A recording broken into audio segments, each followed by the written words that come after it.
All right, guys, we're outside today taking a look at the first and only, so far, Eberlestock backpack that I've had. I guess this is technically two backpacks. I believe it's the Warhammer and the little brother. If it's not, I'll get that corrected in the title. But for the rest of the video, that's how I refer to them because I'm pretty sure that's what they are. So it's a kind of a load carriage outer backpack in the Warhammer, similar in some vein to like the Mystery Ranch crew cab. But it has a zip-in parasite pack, whatever you want to call it, assault pack type thing in the little brother, which is kind of the center portion here. But this thing's pretty big and unruly, so we're gonna have to do this outside on the ground, I think, to be able to keep it all in frame effectively. I'll try to run through the features. There's a lot, and they kind of compete for space and whatnot, and it's a little confusing what's what and who's who in the zoo. But I'll do my best to spell it out for you guys so that you can know what you're getting into with this thing, either component and then together, because together I think is where they get the most confusing. So let's get it on the ground in this case, I guess, and take a look at it.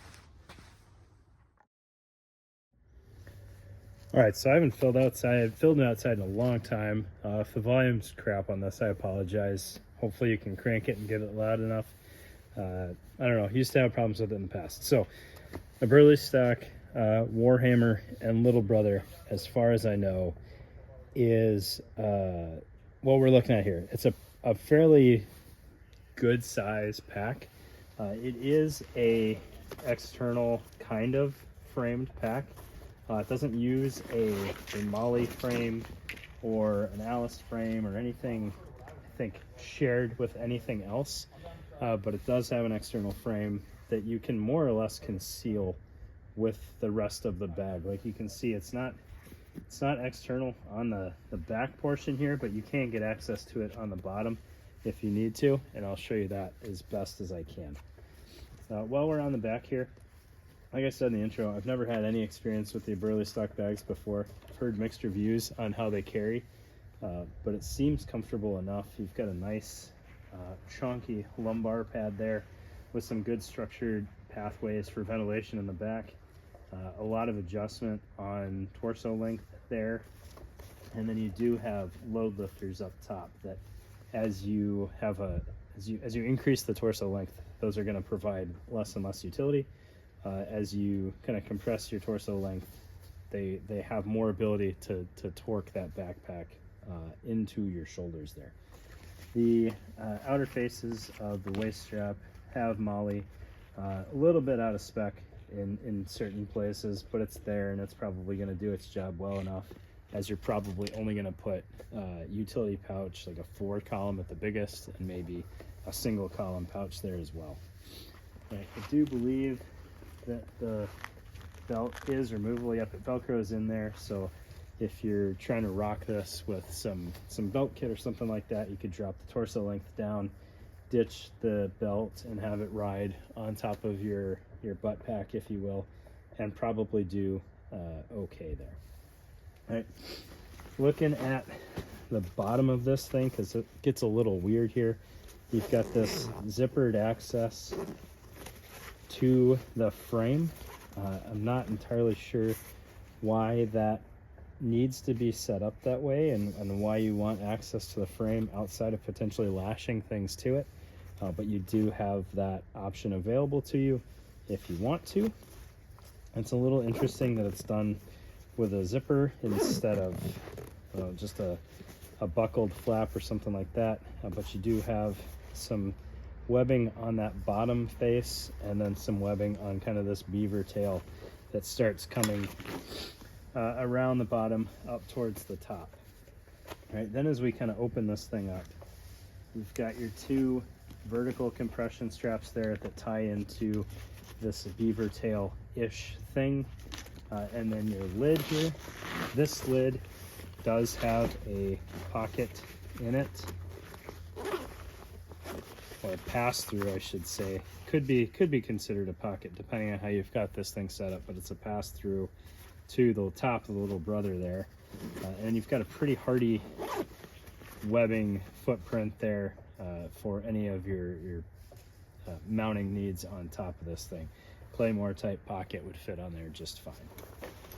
A little bit of Velcro for glint tape or something like that on that face if you need it. All right, I'm just gonna make sure we're still in view here, and I apologize if the sun's getting in our way at all.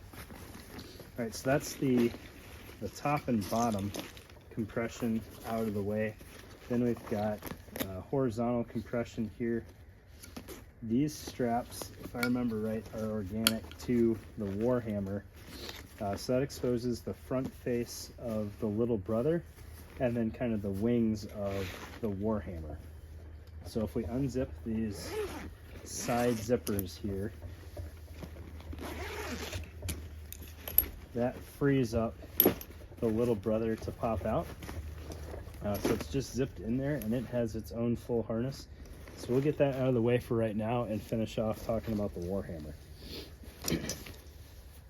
All right, so if you buy just the Warhammer, this is what you're getting. And this, I think, has a lot of potential utility.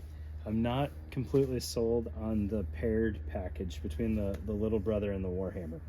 Right, but you've got these very large side flaps that have different components to them kind of on each side. So on what would be the wearer's left side, you have a lower pocket internal, which is pretty small. You could get a couple like MRE main courses in there if you had to.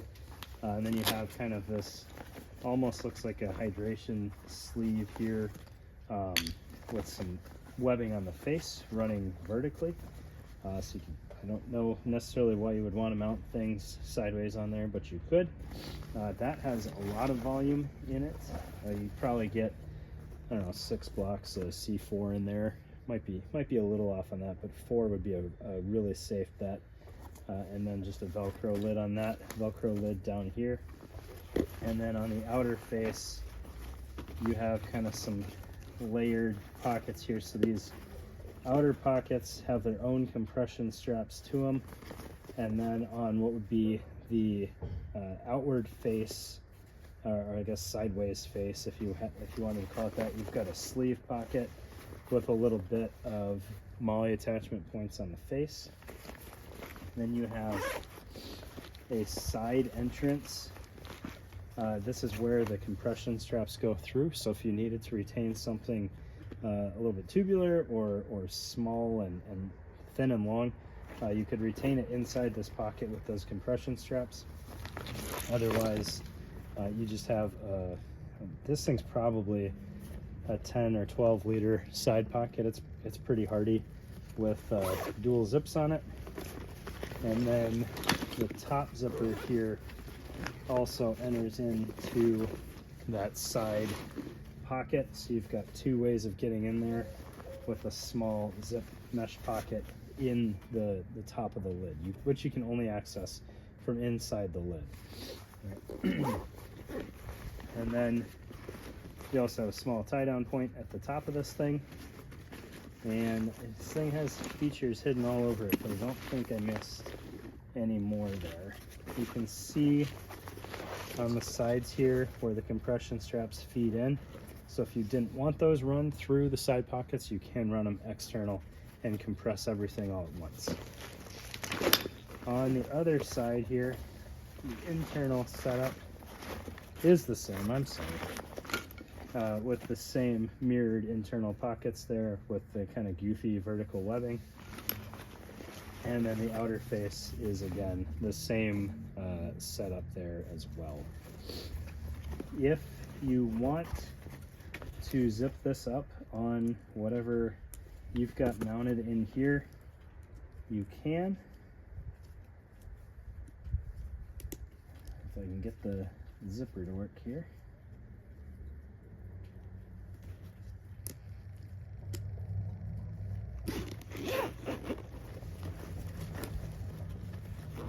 So that kind of creates its own kind of compressed setup here. The internal volume is essentially gone at this point.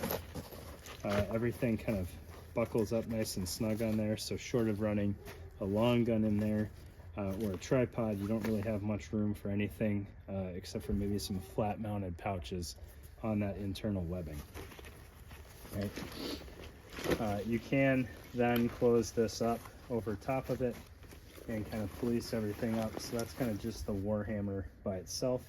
If you don't use this zipper, you can obviously put whatever you need to on this load panel and then just use this as a wraparound compression strap to hold that internal load there.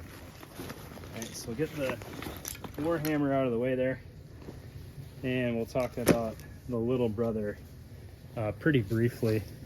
It's not too complicated, but it is its own standalone pack, which is kind of interesting. All right, so I'm not a huge fan of the way that they did the zippered interface because on the Warhammer you have the zipper and it still does some utility if you're not using the little brother, but if you're not using the Warhammer, you just have these zippers kind of floating around out there in space, not necessarily doing anything. Right? So starting on the harness side, it is waist belt compatible, has almost identical shoulder straps, which is kind of strange. You do have a little bit of torso adjustment there as needed, with pretty decent padding for what size bag this ends up being. It's just kind of ironic that the shoulder straps are essentially the same amount of padding, same width, same footprint. You could almost delete these off of this and pull them off of the Warhammer as you needed them without too much issue. All right. Looking outside of this thing, you've got some bottle pockets on the sides, which should fit Nalgene bottles. They're a little short for Nalgene bottles, so a lot of bottles can be exposed on the top, but it does have the volume for it, and it looks like it will fit even with the pack at capacity. And then behind that, you've got your compression straps here and some PALS webbing. 3 columns, although I wouldn't call that an in-spec 3 columns. You could probably put 4 column wide pouches on there and be just fine. On the bottom, you've got a little bit of additional webbing there. Good spot for tethering a rolled up item or a stuff sack if needed. Front face, you've got a big slash pocket there. Again, with 4 columns of webbing. Those look a little bit truer to spec. You're probably not going to be able to push that to a 6 column wide pouch. And a 5 column wide, you're going to run into issues with whatever needs to mount in the middle. And we can open up the front face. I'm a huge fan of how wide this opens up. So that gets you all the way in there. Exposes the PALS webbing on the inside of that front flap, as well as giving you nice access to the elasticized pockets along the bottom. There's 4 of them here. I don't know what items are really ideal there, but you could get some magazine carriage so the weight is a little bit closer to your lower back and retained pretty well. And then on the inside faces, you have more PALS webbing on both sides, 4 columns and 4 rows, and then a bladder pocket with some kind of rubberized mesh in the back half of this thing, with compression straps in there to help keep everything tight to your back as appropriate. All right, looking at the lids here, you can get access to the inside of the pack from the top, which is really nice, giving you both options there. So if you don't want to yard sale your stuff, you can just go in through the top. And then the lid also has a pocket here with a pass-through, both from inside the pack and leaving the lid for antennas, push-to-talks, or bladder tubes. And then speaking of bladders, there is a pocket. I gotta find the zipper here. I believe this is expansion for this thing to make it bigger, but it runs around the outer face of the backpack.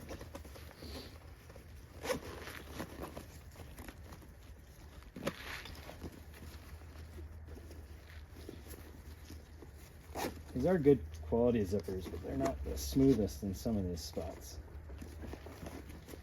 And that might just be because I got this thing used.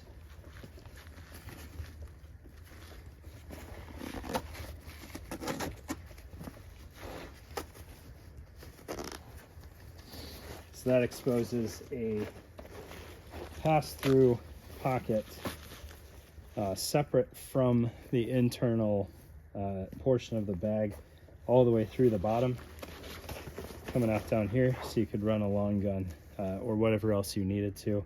If you don't want the long gun, obviously at risk of sliding out, you can keep the bottom zipped up and the top pass-through will still be there. Your load lifters are mounted external of that, so it'll help snug everything up. And you do have a little bit of a PALS field in there if you need it, which looks like 6 columns, 6 pretty usable columns. Shouldn't be too much of a pain to weave something in there.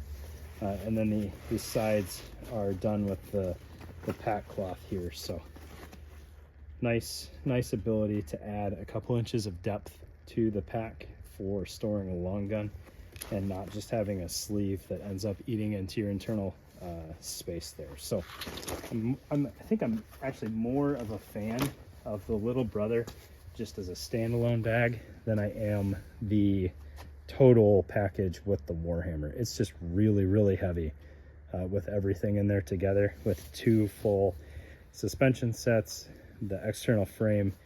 It's a very hardy backpack. So thanks for your time, guys. If you're interested in this thing, hit me up. I'm happy to sell it. I don't need it anymore, and I'll get you a fair price. Thanks.